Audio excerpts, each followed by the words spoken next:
Montague is back, and from the looks of it, it seems that he's working with Midas? How do these two even know each other? Today I shall break down if Midas is from Helios, Midas and Montague's possible history, and Midas' plan with the 0-point charge. So without further ado, let's begin.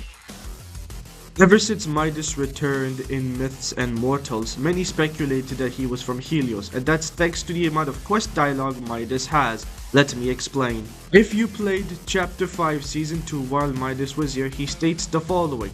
In the myths they tell of me, they never quite get the details right. This doesn't seem like much, however, if you've asked Medusa during the same season about the myth, she states the following. They call me a monster. They say the hero Perseus slew me. Nonsense, I stood up to the gods, and the hero Perseus, he saved my life. Perseus is my closest ally. I hope you get to meet him.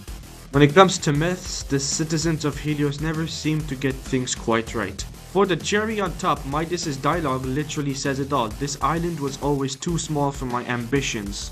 Notice how he uses past tense instead of present tense. This piece of dialogue means that Midas planned on taking over Helios at some point in time, but the island was too small for him, hence why he stopped.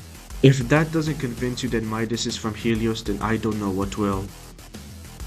There isn't much known about their history together besides this piece of dialogue right here. And from this dialogue alone, it seems that Midas and Montague actually worked together before, because, in case you did not know, rapprochement, I don't know how to say it, but this word literally means re-establishing relations, so that indicates that Midas and Montague knew each other for a long time.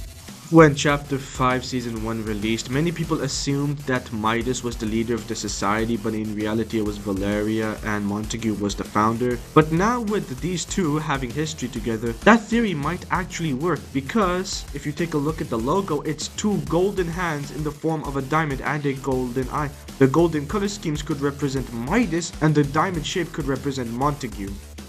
The only problem with this theory is that in this loading screen, Montague explicitly states in his description, my vision for this island's future to society. However, I have a counter theory to this.